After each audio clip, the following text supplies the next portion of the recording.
Hey, it's Steve at the Soggy Bottom Farm. I've decided I don't need this rototiller in the format that it's in. I'm going to tear the engine off of it and I'm going to break it all the way down to the smallest components I need to in order to mount that to my lawnmower, my riding lawnmower. We're going to sit down while we rototill. I need this for digging a ditch. Stick around. Good news, I got that thing tore apart. This is all I was after. The gearbox, the splines, and these two pulleys. These are the tools I used to take it apart. Let's get it over there in the front of this little Wizard lawnmower and get something going. Seems quite plausible that we could have this thing sitting in front of this lawnmower. We'll take a pulley, the one from the engine, we'll put it on the face of this pulley, then that belt will hang down. Let me get one, hold on. Now with that tiller hanging off of there, we go straight down like this. We're going to need to get two pulleys, one with a flat idler and one with a V idler. Let me go shopping. Good news. This old John Deere 110 lawnmower's got just what we need right there. Let me get it off. You know, I've been sitting out here contemplating the best way to mount this thing onto this lawnmower. I talked about putting a pulley up here, using a couple of more and twisting the belt, but I think what I'm going to do is I'm just going to put this pulley onto that idler pulley. We're going to lose some contact surface area with the belt, but this is going to be the easiest way. I only need to use it one time, but once I get that on there, I'll have an output that I can use for a lot of stuff. So instead of putting that thing up here, we're going to weld it onto here. Let me make sure I got a coupling to extend longer than this pulley.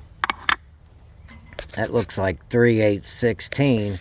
And then I think we can take this exact same belt that came off of the tiller. So if you imagine that pulley is on the inside over here, and this tiller sitting out here, I can pivot about this hub here. My belt tension can be released and tensioned with this same little mechanism just mounted here somewhere. I'm heading down that road. I could use this hole for the operator to raise and lower it and use the original cable to tension it.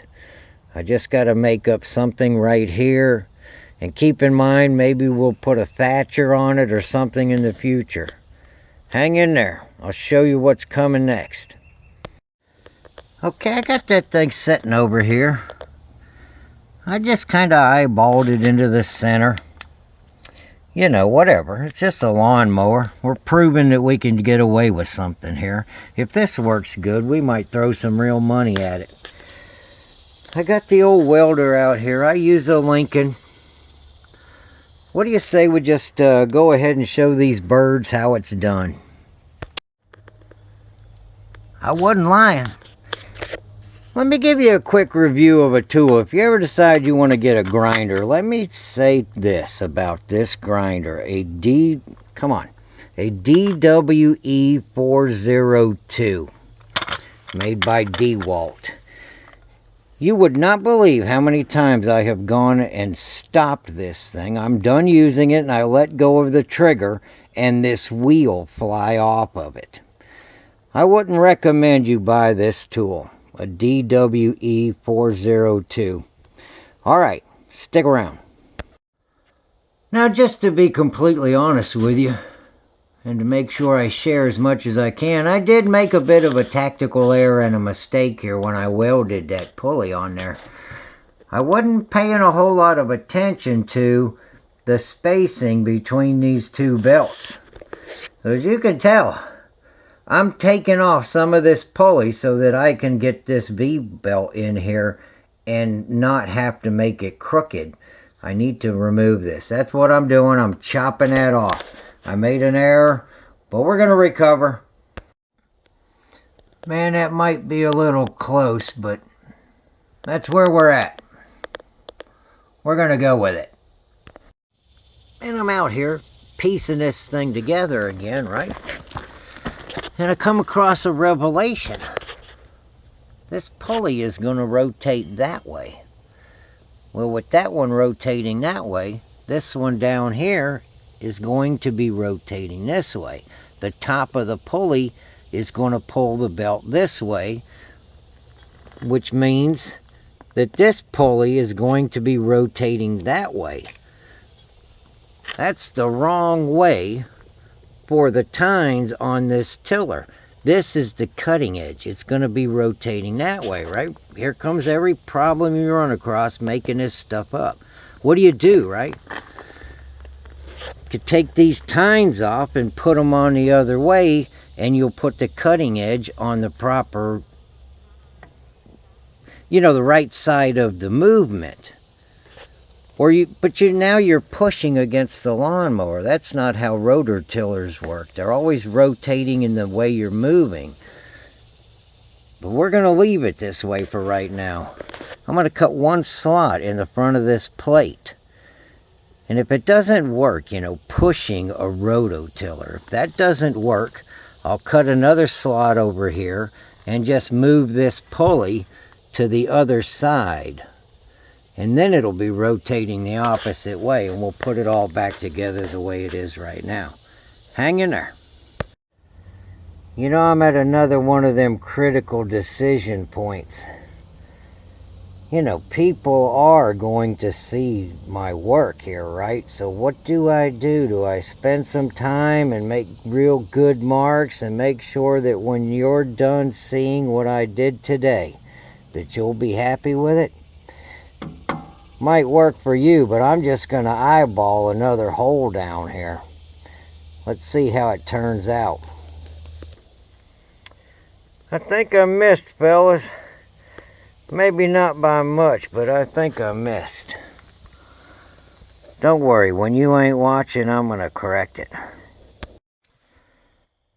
I've been doing a little drilling, making this adapter. And this might be a good time to bring up the subject of safety when it concerns drilling, right? You're supposed to clamp your workpiece down whenever you're drilling. So let me bring something to your attention. Let's talk about clamps for a minute.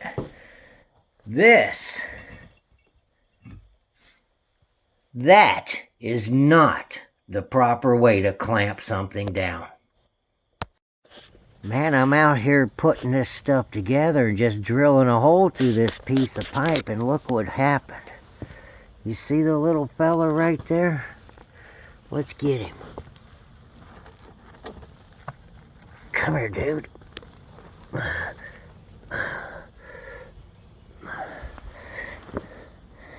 Man, he's hard to hold on to.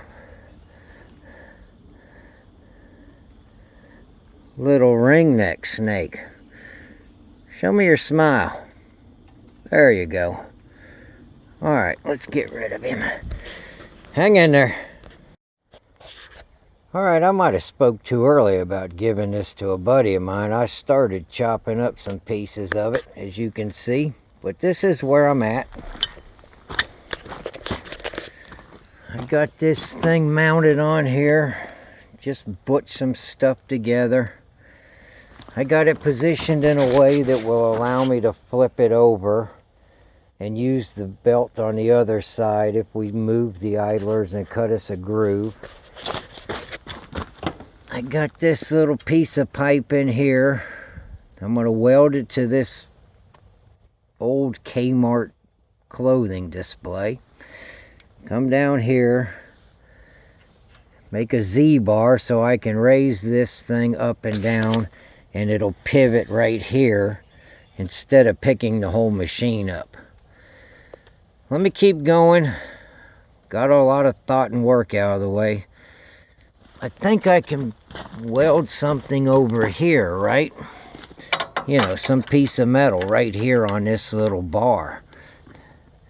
And if I go right down through there just right, I ought to be able to put a lever up there and move this thing up and down while I'm sitting on my butt. Hang in there. Okay, this is where I stand. I mounted this piece of steel tubing to a pivot point down here, ran another chunk up to there, and let me show you how this is operating.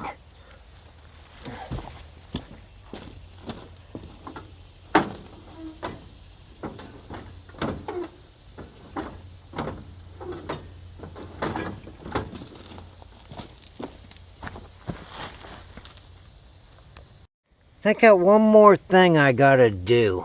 I'm pretty sure I took that rototiller bracket there and I drilled a hole in it, and I'm pivoting it off of the same bolt that's mounting the pulley. And I'm pretty sure it's relaxed enough right now that this rototiller won't spin. I just have to come up with a way to move this up and down, and then we'll have this thing spinning. Here's another concern. We're over here on the other side, right? And I got the tiller all of the way down. It looks like it's going to be somewhere around the diameter of those tines below the ground. And if you remember, this tiller is going to be spinning backwards. We're going to be moving forward while this tiller is spinning backwards. That's the initial setup. I bet you the first problem will be that tiller buries into the ground so deep the belt starts slipping. We'll find out. If we're lucky enough to make it past the slipping of the belt, this will be the next failure. I can promise you some of these aren't even attached to the pulley. Like I said, let's show them birds how it's done. But seriously, I gotta take this off and replace the bolt if my adjustment idea works. We'll address that problem then. Hang on. I gotta be honest with you, I'm ready to find out what this thing's capable of before we put too much more time in it. I'm pulling up on that arm with a spring right here. That should give it some tension. I'm showing you that. Anyways, that should put some tension on there. It'll be under tension all the time. I can turn it off with the PTO. I've been boiling that battery for a little while, so we're going to give it a try here. I'll get this lawnmower started and bring you back. You can watch this thing make its maiden hole.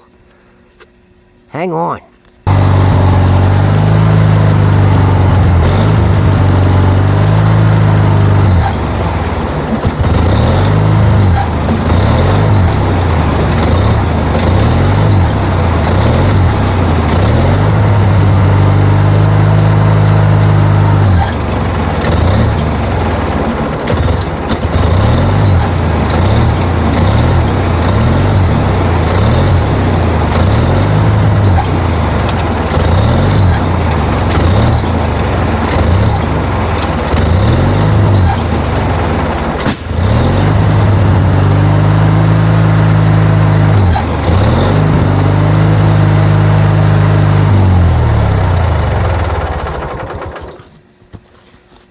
I'm gonna have to unhook that deck. Looks like 20 horsepower ain't enough. Hang on. I think I'm gonna have to figure out a way to engage the PTO without this belt tension on here. Alright, come back for the continuing saga of the rototiller. I'm Steve. Have a great day. I'm out.